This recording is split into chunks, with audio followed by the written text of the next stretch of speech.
사랑하는 이글스필드 가족 여러분, 3월 3일 수요일 아침입니다. 날마다 우리를 새롭게 하시는 주님의 평강이 오늘도 여러분의 삶과 가정에 함께 하시기를 소망합니다.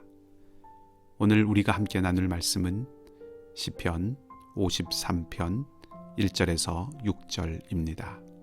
시편 53편 1절에서 6절입니다. 말씀을 읽겠습니다. 어리석은 자는 그의 마음에 이르기를 하나님이 없다 하도다. 그들은 부패하며 가증한 악을 행하며 선을 행하는 자가 없도다. 하나님이 하늘에서 인생을 굽어 살피사 지각이 있는 자와 하나님을 찾는 자가 있는가 보려 하신즉 각기 물러가 함께 더러운 자가 되고 선을 행하는 자 없으니 한 사람도 없도다. 죄악을 행하는 자들은 무지하냐. 그들이 떡 먹듯이 내 백성을 먹으면서 하나님을 부르지 아니하는도다. 그들이 두려움이 없는 곳에서 크게 두려워하였으니 너를 대항하여 진친 그들의 뼈를 하나님이 흩으심이라. 하나님이 그들을 버리셨으므로 네가 그들에게 수치를 당하게 하였도다. 시온에서 이스라엘을 구원하여 줄 자 누구인가? 하나님이 자기 백성의 포로된 것을 돌이키실 때에 야곱이 즐거워하며 이스라엘이 기뻐하리로다. 아멘.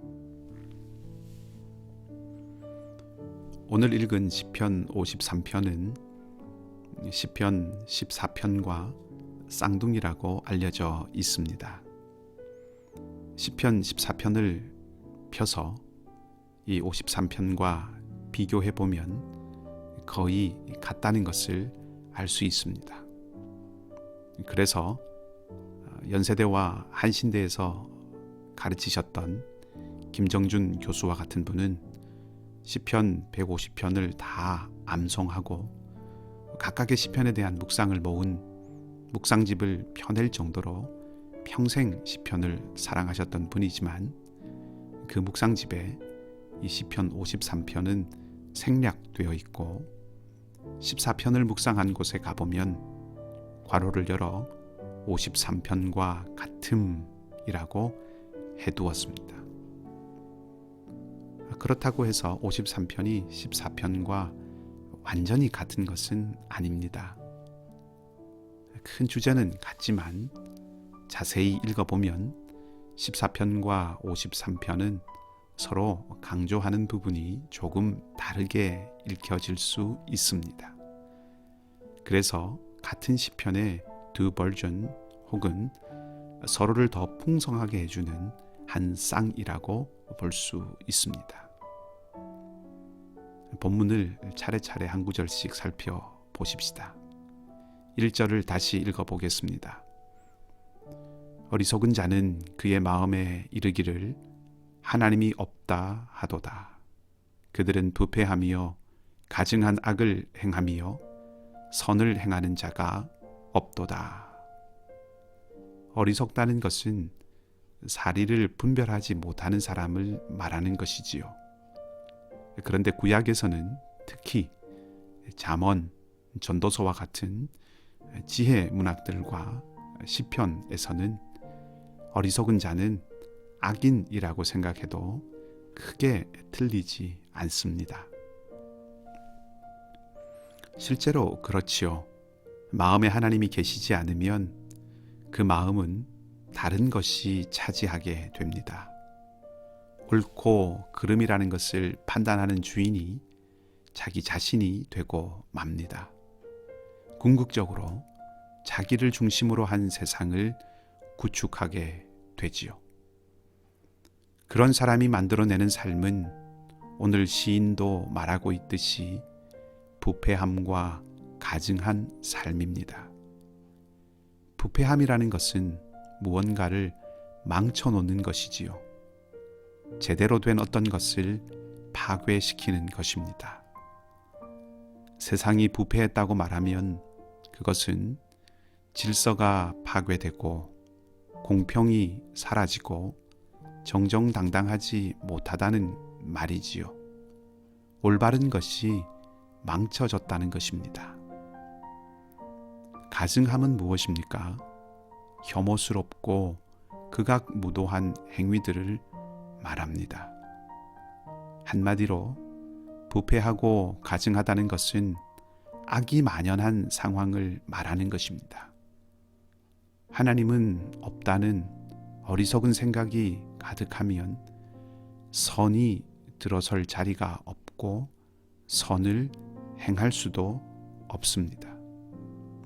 그러니 어리석은 사람은 악인이 되는 것이지요. 이런 세상을 하나님께서 내려다 보십니다. 2절과 3절은 하나님께서 내려다 보시고 이 세상이 어떠한지를 판단하시는 내용입니다. 2절과 3절을 읽어보겠습니다.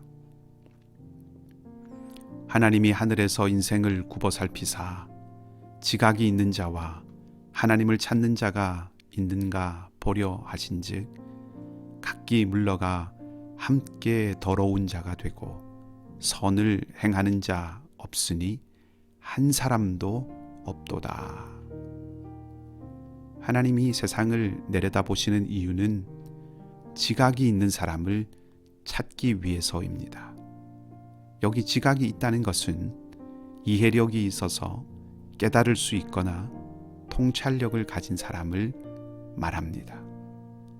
그리고 지각이 있으면 하나님을 찾게 된다고 말하고 있지요. 그렇게 보면 1절에 나와 있는 어리석은 자와 2절에 있는 지각이 있는 자는 서로 대조됩니다.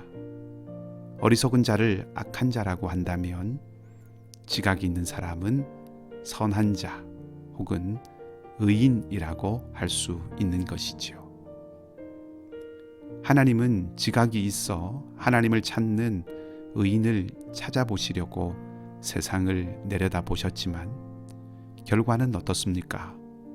3절 마지막 부분은 한 사람도 없다라고 말해줍니다. 인간 세상이 총체적으로 악에 빠져 있다는 것입니다. 그래서 일어나는 일이 무엇입니까? 4절입니다. 죄악을 행하는 자들은 무지하냐? 그들이 떡 먹듯이 내 백성을 먹으면서 하나님을 부르지 아니하는도다. 죄악을 행하는 자들은 무지하냐라는 말은 단순한 질문이 아니고 수사학적인 표현입니다. 악을 행하는 자들은 어찌 눈꼽만큼도 하나님을 아는 지식이 없는지 그 정도로 이해할 수 있는 표현입니다. 말하자면 조금이라도 하나님에 대해서 알거나 생각한다면 이러지는 않을 것인데 라고 하는 마음으로 안타까워하고 있는 것입니다.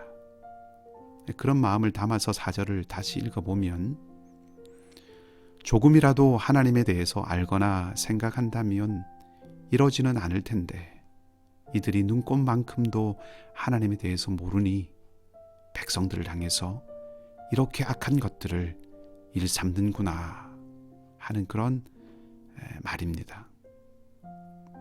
그리고 이제 시인은 이런 사람들에게 어떤 일이 닥치게 되는지를 말해주지요. 5절입니다. 그들이 두려움이 없는 곳에서 크게 두려워하였으니 너를 대항하여 진친 그들의 뼈를 하나님이 흩으심이라. 하나님이 그들을 버리셨으므로 네가 그들에게 수치를 당하게 하였도다.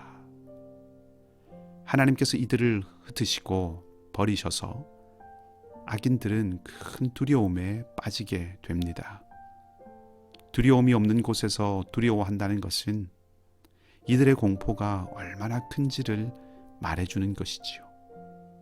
하나님이 없다고 여기고 자기를 위해서, 자신을 위해서 다른 일을 함부로 다루고 악을 행했던 이들을 기다리고 있는 것이 무엇인지를 시인이 분명하게 말해주고 있습니다.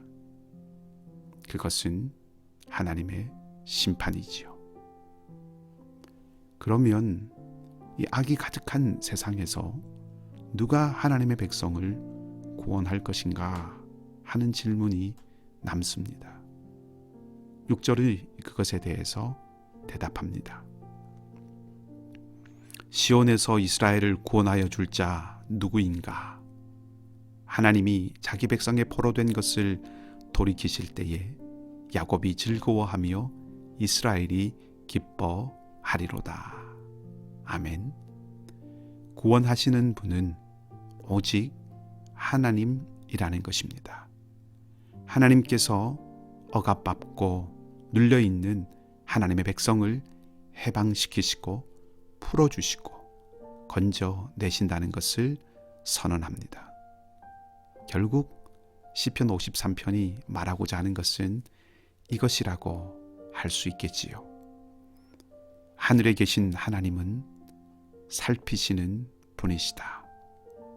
그분은 악을 일삼는 험악한 이 세상에서 하나님을 경외하는 의인을 찾고 계시고 악인은 끝내 심판하시며 자기 백성은 마침내 구원하신다.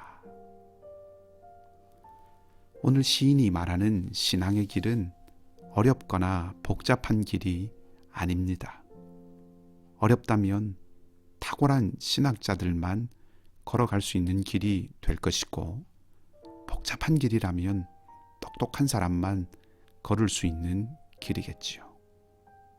그러나 신앙의 길은 그런 길이 아닙니다. 누구나 걸을 수 있는 길입니다. 우리네 선조들이 하늘 무서운 줄 알아라 그렇게 하셨는데, 선조들은 막연한 하늘을 말하기는 했지만 우리를 살피고 세상을 살피며 공의롭게 만들어가는 어떤 존재가 있다는 것을 늘 마음에 새기고 살아가야 한다고 하는 것은 알았습니다. 그와 같은 방식입니다.